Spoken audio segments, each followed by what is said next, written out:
All right, Sam, thank you for being here.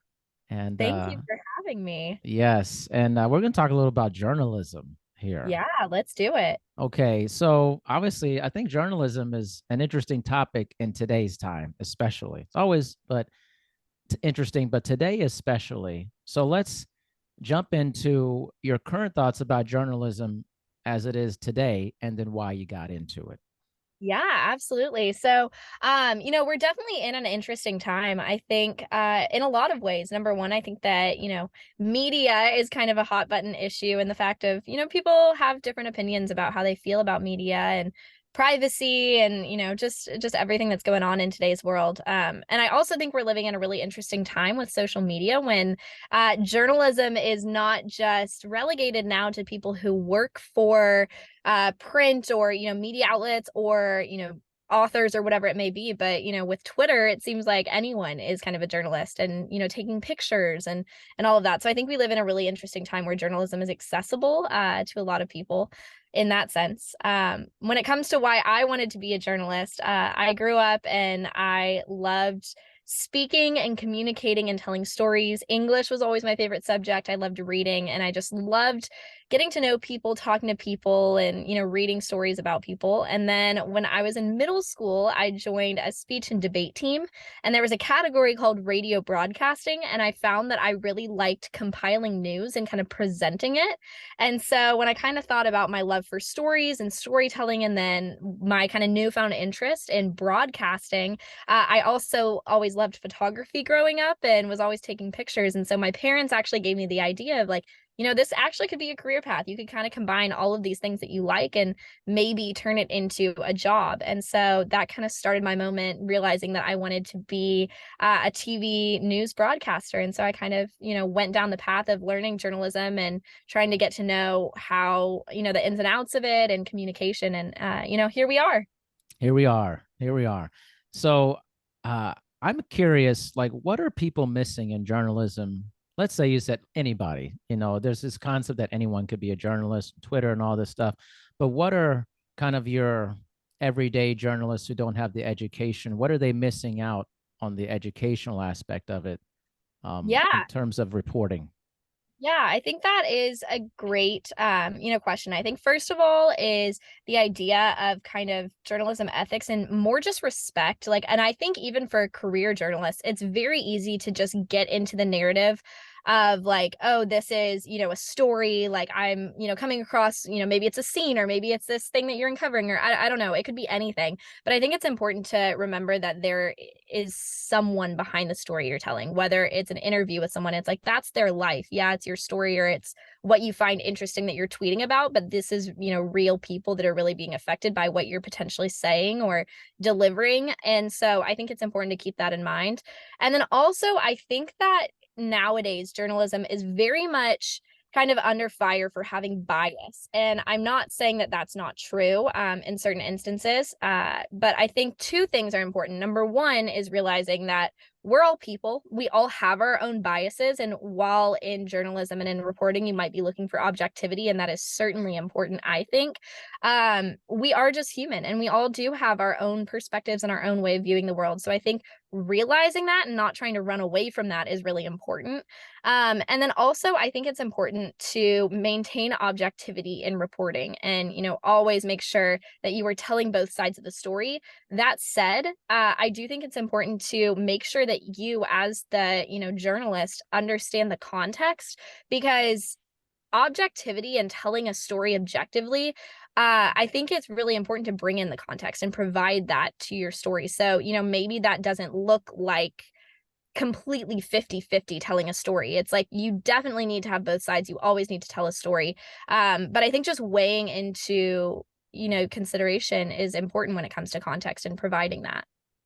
It feels like to me back in the day was like if you wanted opinions, you would go to like editorial pieces and things, and there was like a Yeah. structure for that. To me, it feels like it's just a lot of editorial. It's Yeah. just a lot of it. Most of it is opinion, it feels like. But like I wanted to get on the ethics part.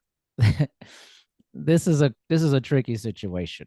It is. Talk a little bit about what you learned about ethics and reporting. I don't think people are thinking about this enough.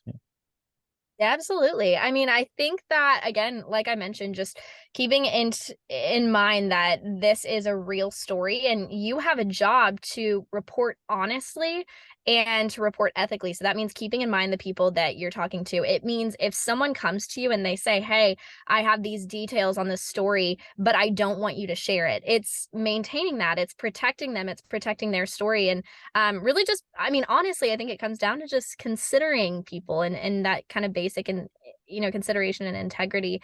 And then it is also being above board with everything you do in terms of gathering information, talking to people, making sure that you're telling a story because it's accurate and it's truthful, not because it's gonna have the best headline or get the most views or whatever that may be.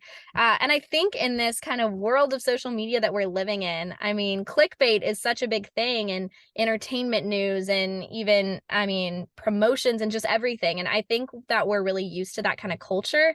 And then you mentioned opinion pieces and kind of what I talked about earlier, where it seems like now everyone can be a journalist of their own, which I think is an awesome thing. But it's also kind of interesting when you do have people going on Twitter and it feels like this personal thing where you can kind of go back and forth with people. And I think it's really hard to kind of draw the line of like, okay, this is reporting and this is objective and this is delivering the facts with relevant context. And that is not saying, this is how I think about something. And I think it's really easy nowadays to kind of blur that line. How do you get people to have integrity in journalism if there's not a lot of consequences to that Yeah. journalism? I think that's the question. I don't know if anyone has the perfect answer. And I will say, I don't think you have to be formally trained in school in order to learn about those ethics and really understand it. I think it's more just, I mean, I really don't know if I have an answer. I think it's just understanding a few things. One being that if you put something out into the world, you never know who's going to read that or how it's going to be perceived. And I think that's not even just related to journalism. I think it's just a life lesson is like when you put something out there, it's so much harder to explain it later down the line. Mm. So, maybe that's an opinion that you put out and someone takes it and misunderstands it. It's a lot easier to just provide the context or maybe not put it out in the first place as opposed to trying to backtrack or retract what you said. So I think just having that kind of state of mind, again, not just in journalism, but in everything, is helpful. And as far as, helping people, I guess, learn the ethics or be ethical, I really don't know. I don't know if there's a great answer, but I think it's just realizing that everything you say or do has, you know, consequences potentially. So really just thinking that through is important. Yeah, I'm just curious from your point of view on these things because I think from obviously I'm not a journalist, but on the outside looking in, I'm like, well, what's popular? What is grabbing the most attention? But it doesn't feel like there's a lot of consequences to the kind of reporting that's done. Well, if you know something's blatantly not true, it it just feels like people just put out whatever they want. There's nothing. There's really Yeah. no accountability. And my thing is I look at kind of like there, and speaking of reporting, there's a lot of reporting about school and the value of college and all these things. I think about I have my doctorate and I think about what was the point of that? Like, could I've learned that on my own? Or really, I think for me, the value was the people that I had a lot of mentorship and safeguards during that time of people who mentored me into the field and gave me a lot of wisdom. Was that a big part of your educational journey in journalism, or what do you think like the real value of formal education in journalism was?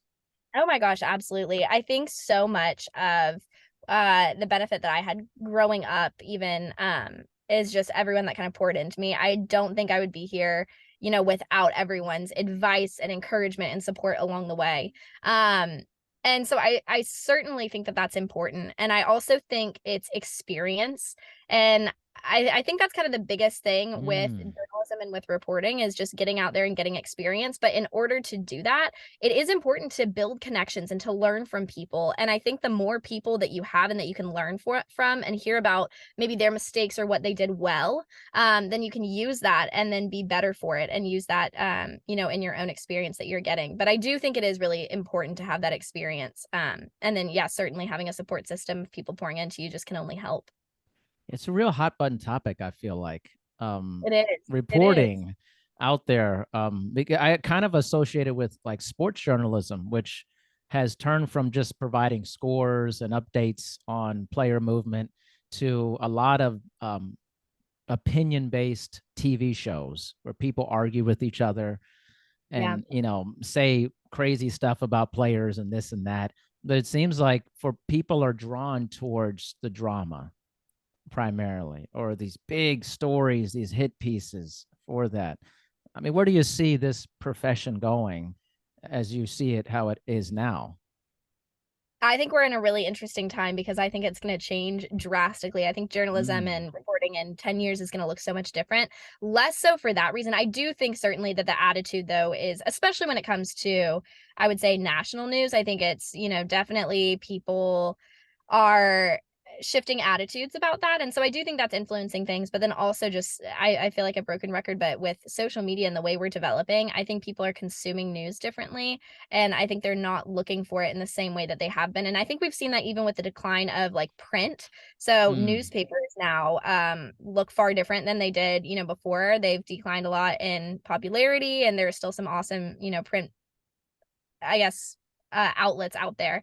But I do think, especially just like with, I mean, even like TikTok and how that is transforming the way that we consume content with streaming platforms and how that works. I think that it's going to look really different. I don't think anyone knows exactly what it's going to look like. But I think being open to change and not resisting against it is kind of what's important now. And I'm just along for the ride. I'm interested to see where it goes.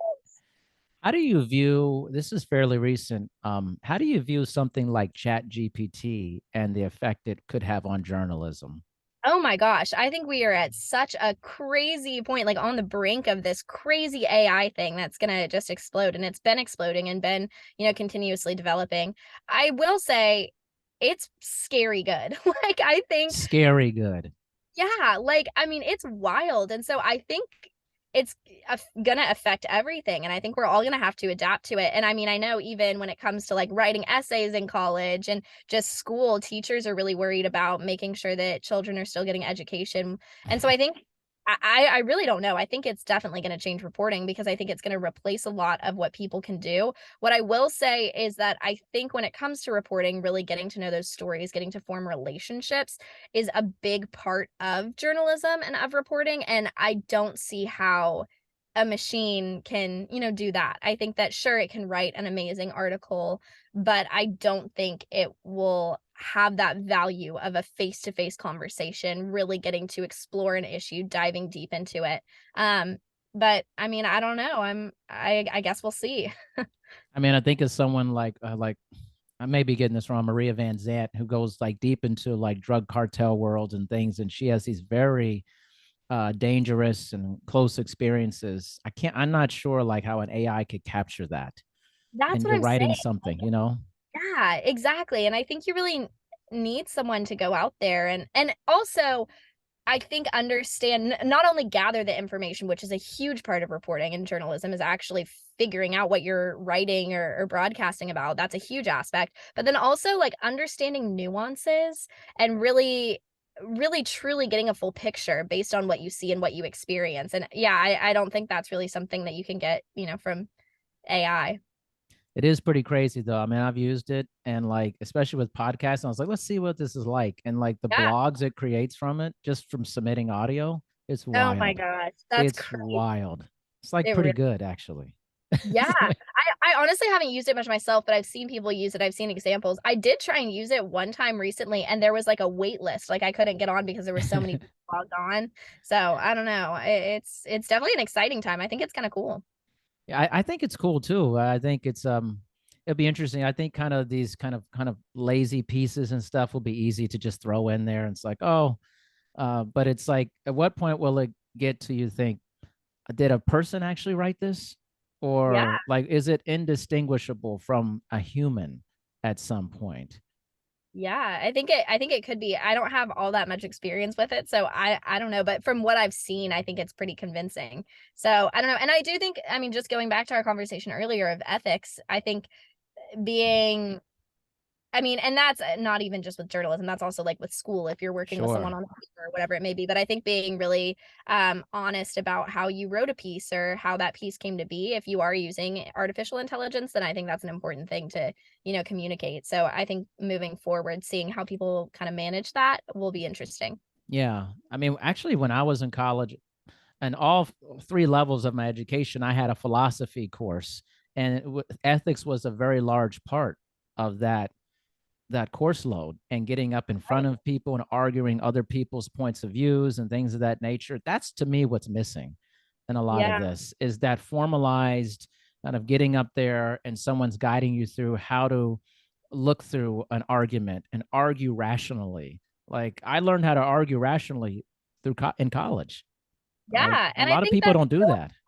no, they don't, and I don't think that's a new thing. I think that's just, Yeah. people feel passionately about an issue and they just wanna, share their thoughts, and now it's just easier than ever, and you have this massive audience of people. You can just put something on social media and you never know who's gonna see it, so I think that can kind of escalate things, but yeah, I mean, I think that's just kinda human nature to just, spout off what you think, maybe without really thinking it through or hearing everyone's perspectives. It's funny though, is that's never been natural for me.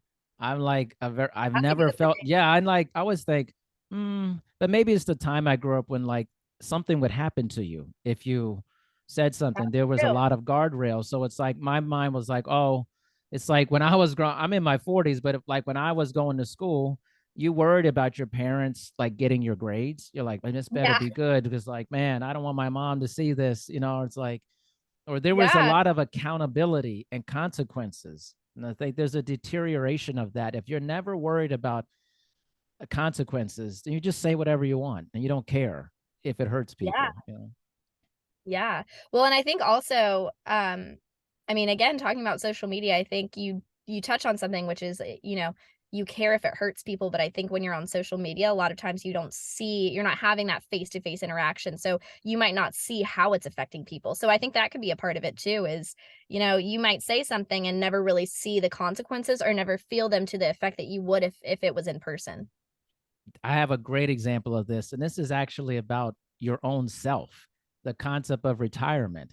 Like, people plan horribly for retirement in the Mm, United States. And the research in this is so fascinating. And there's a show explained on Netflix that talks about this, is that people do not associate their current self with their future self. They don't wow. know that person. So like they did this face app thing where, like, let's say you look like you're in your 20s, Sam, like, I am, yeah. right?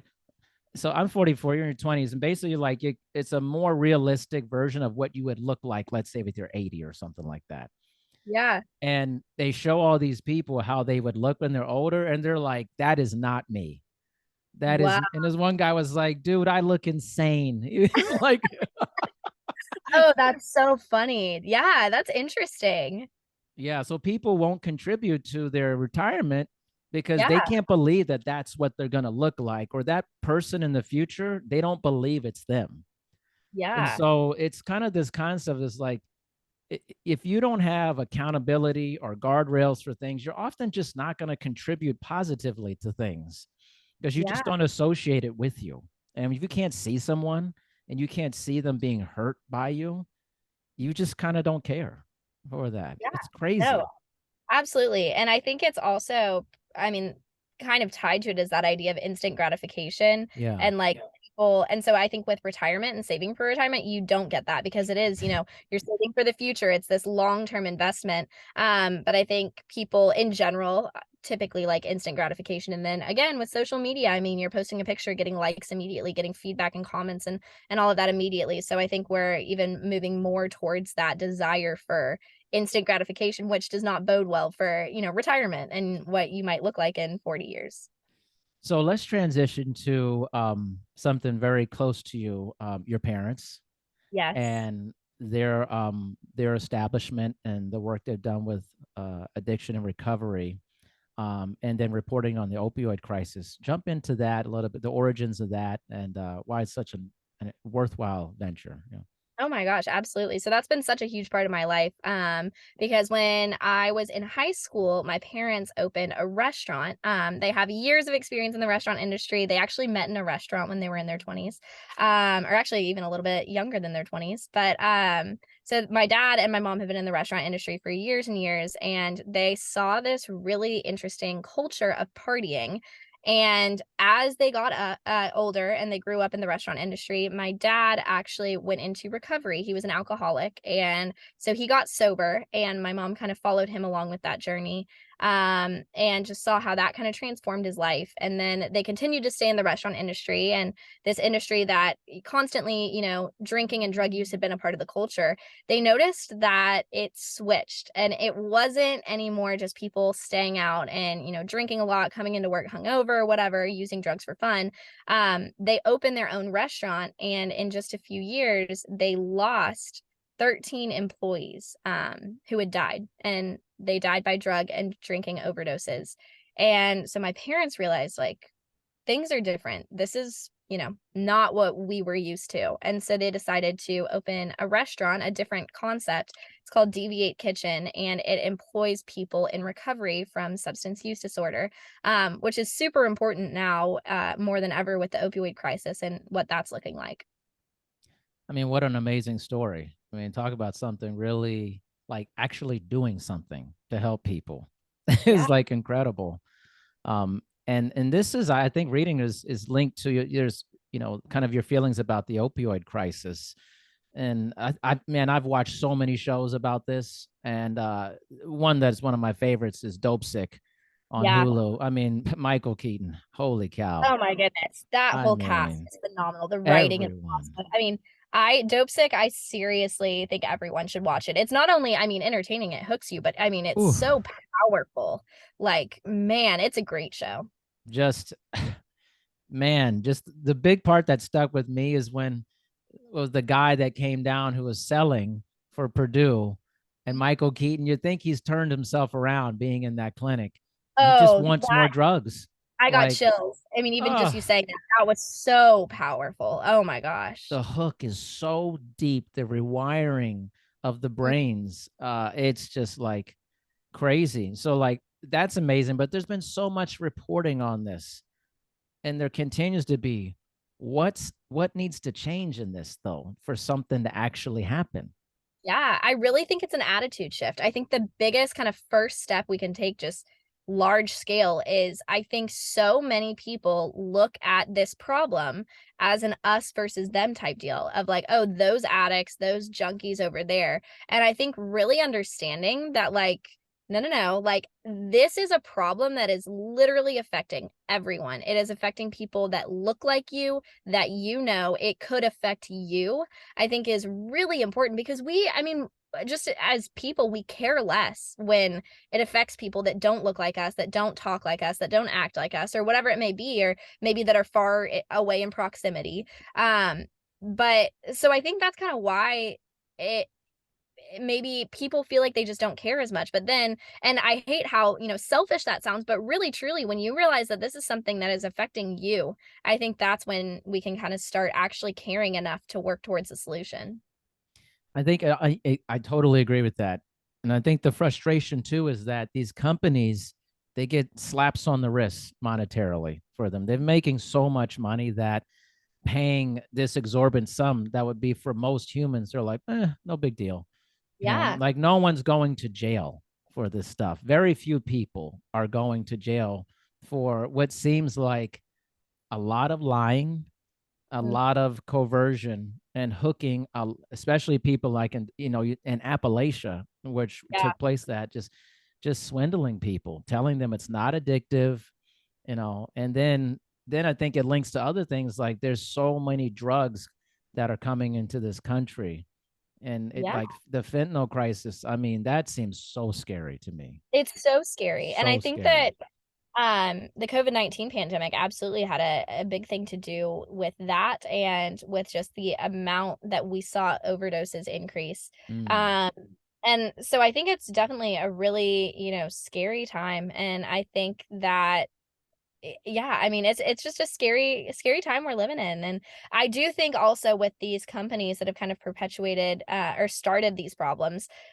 yes, getting consequences is obviously very important, but at the same time, it's like, all right, that's great and that's fine that they're being sued and, paying up or whatever it may be, but that doesn't change the fact that like this problem's already started. Like you know what I mean? They already have done damage. So I think it's now trying to figure out number one, damage control. How can we help these people that are unfortunately addicted? And then Yeah, how can we be proactive and help future people from getting addicted?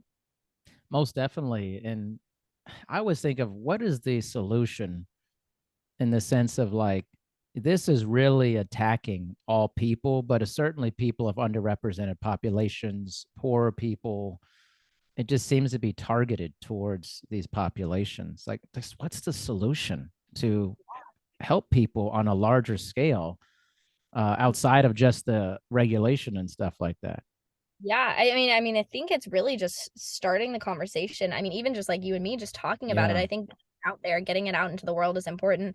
And you absolutely are right. I think that underrepresented populations have been suffering the consequences of addiction, I mean, really intensely. And kind of touching on what I said earlier, honestly, no one cared. It doesn't seem like this was a big issue and people were really talking about the opioid crisis until it started affecting people of higher social class. I mean, right. really. That's right. And so I think that's really sad.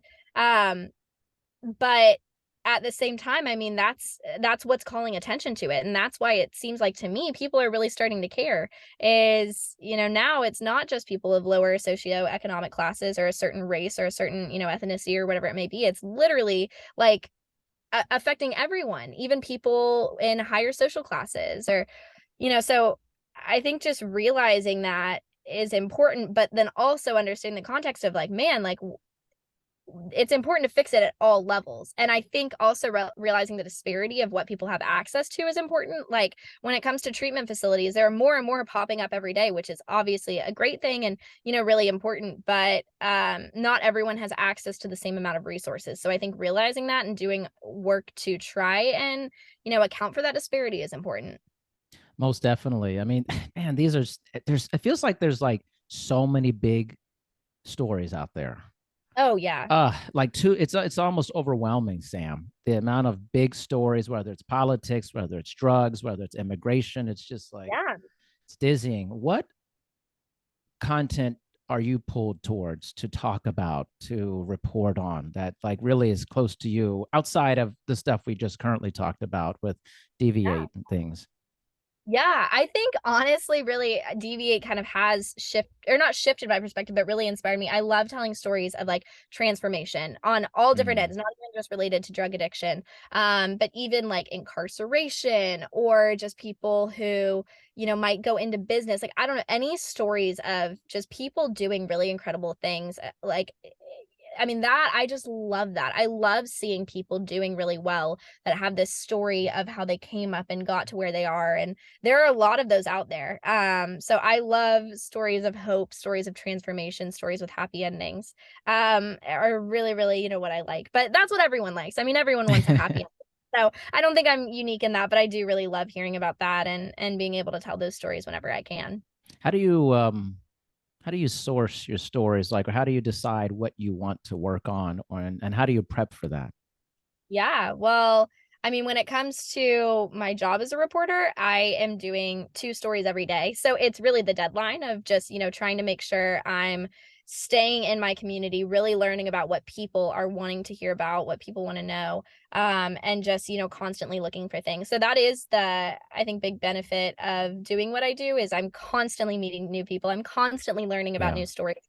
And so I think just kind of keeping it up and just making sure that I'm really in my community. And that's one thing why I love local news is because you have I mean, national news is important. And I totally, I get that and I understand that and it totally has its place. But I think that with local news, you have such the benefit of being a part of the community that you're telling stories about. And then you do really understand that context and the nuances that I was mentioning earlier. So I love that. Has local news changed much over time that you've seen, or like what's the kind of feel for that environment right now?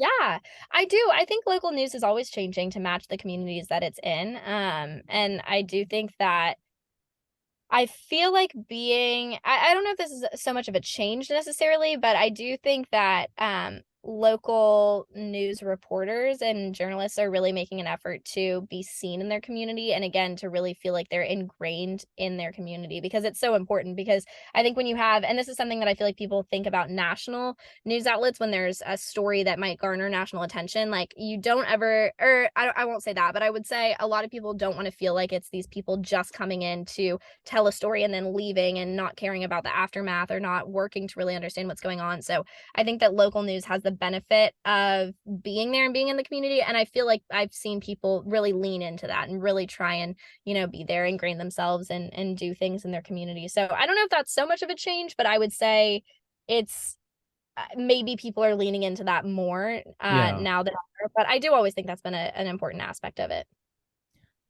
It's interesting. It makes me think this is such a great topic because I think it's like so big for a lot of Yeah. people. And it Oh, makes yeah. me think when you're doing a piece, how do you not get so involved in it that you kind of compromise yourself in the Yeah. piece, you know? Absolutely. I mean, I think that is always the question.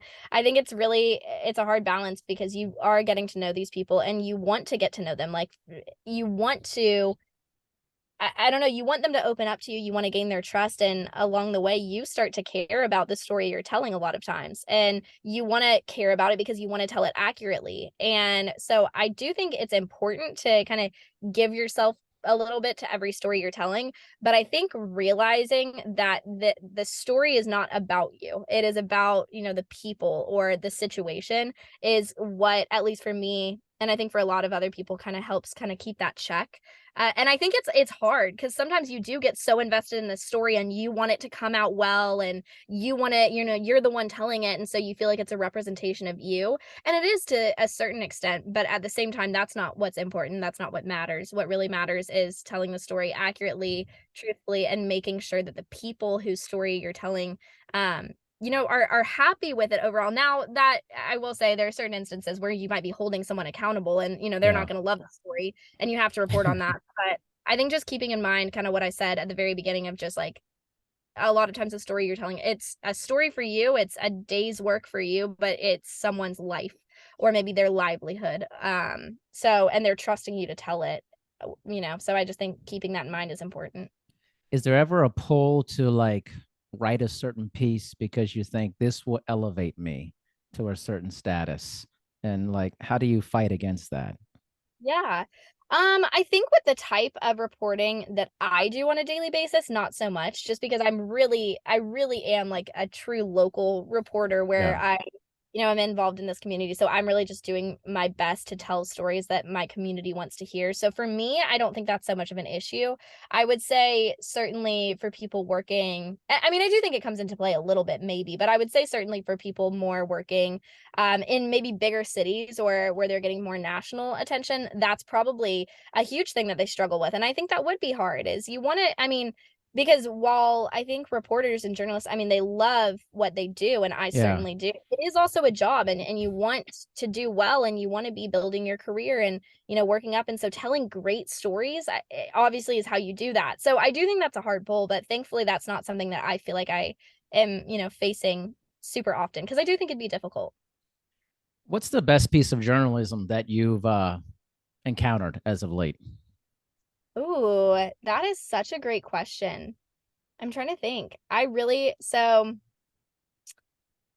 best piece of journalism, I would say I don't know entirely if I would say I mean, I think there's certainly flaws with a lot of, everything. I think it's good to be critical when you're reading something or listening Yeah. to something. But one thing I've been really impressed with recently is so the Alec Murdaugh double murder trials. Yes, man.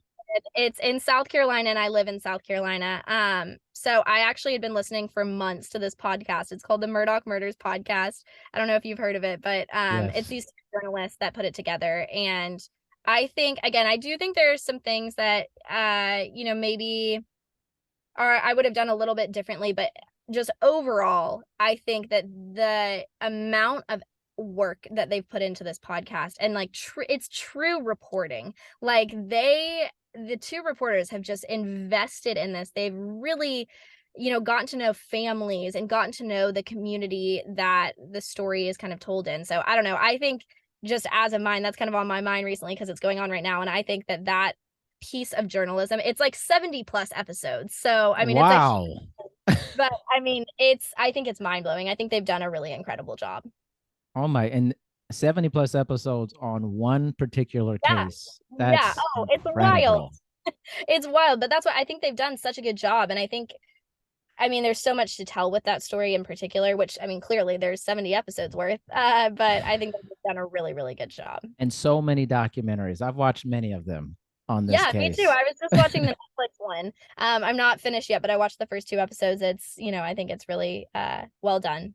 Yeah, it's like it feels, one thing is it's interesting because in our legal system, these cases take so long to get to trial Yeah. that there's all this content produced in between the trial and all this stuff. Then they release it around the trial. Yeah. It's like you could create just that content for just one person just devoting themselves to that content for several years for Absolutely. Well, that. and that's what this podcast has been. I think they've been working on it for not the podcast for 4 years, but those journalists have been reporting on it for 4 years at this point. So, I mean, man, they've racked up a lot of content, but I think they've done so in a really good way. Yeah, that sounds. I have to check that out.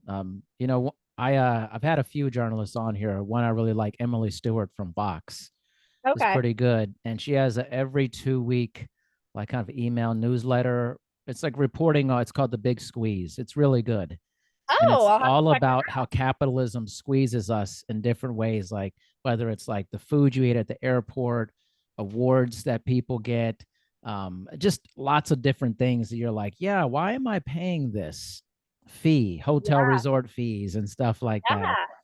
And it's really balanced reporting, but it's also funny how like she always inserts herself as like, I know I shouldn't be doing this, but I'll buy a $20 beer anyways while I'm there because I don't know, Yeah. I'm just stuck there, it's like Yeah. Oh man, that's funny. I'll have to check that out. yeah, I just get it sent to my inbox every couple of weeks. I don't subscribe to a lot of stuff like that because I'm like really critical of the stuff I want to like read. And I Yeah. always I always tell her, I'm like, this is so good. This is so Yeah. well done.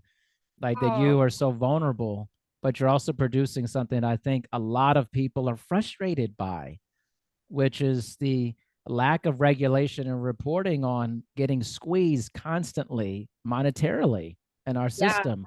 It's like she did a great piece on airplanes and how like you're charging for the seats and the bag fees that like the bag fees account for like half of the money that the airlines are making. It's like an absurd amount of Wow. money, and they would Wow. be fine without the bag fees. They would be totally fine, but they just rip you for the bag fees. And Yeah. it's just mind blowing, that type of stuff.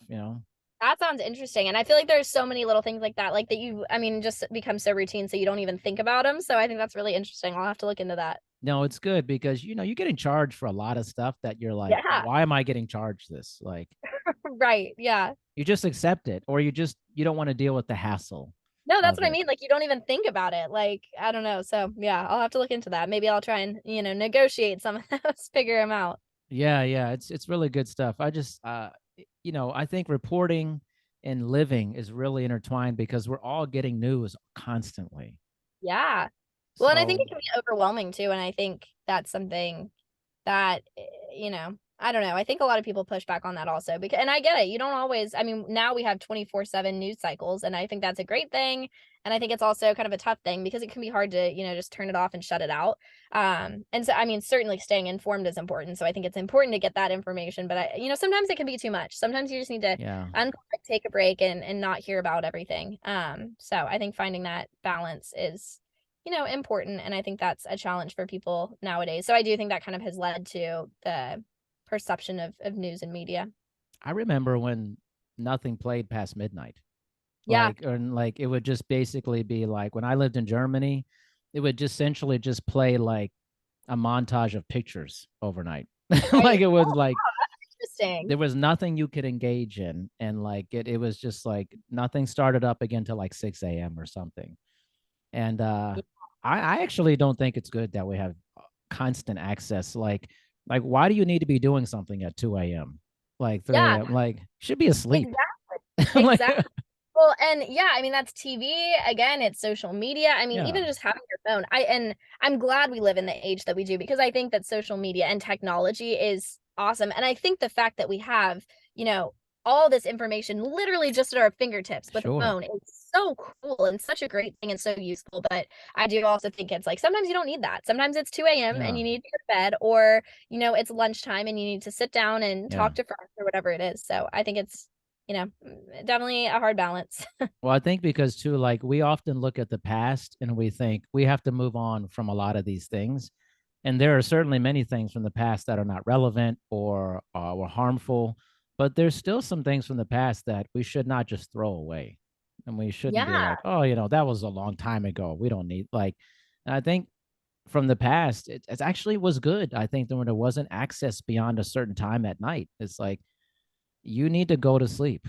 You need to like you need to get rest. And I think we've kind of encouraged people to just constantly be on a screen at all times of the night and stuff.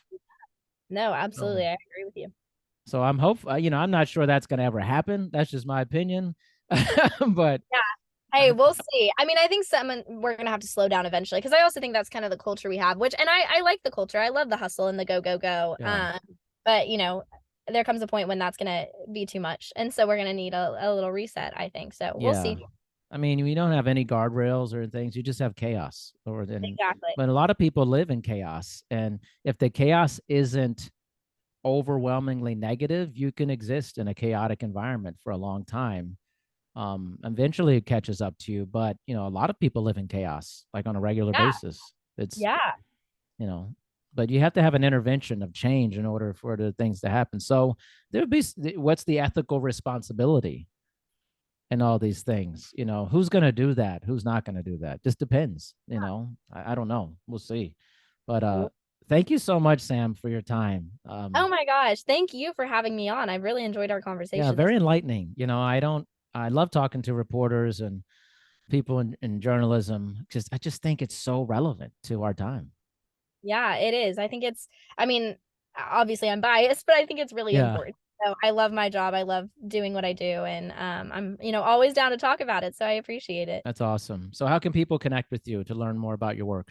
Yeah. So you can find me on social media, Facebook, Instagram, and Twitter at Sam Perez News. And then my book is called Deviate From Denial, Erasing the Stigma of Addiction and Recovery Through Inspirational Stories. That's a long title. You can just look up Deviate From Denial anywhere you buy books. So Amazon, Barnes and Noble, wherever. Awesome. Thank you, Sam. Really appreciate it. Thank you, Darian. I appreciate it also.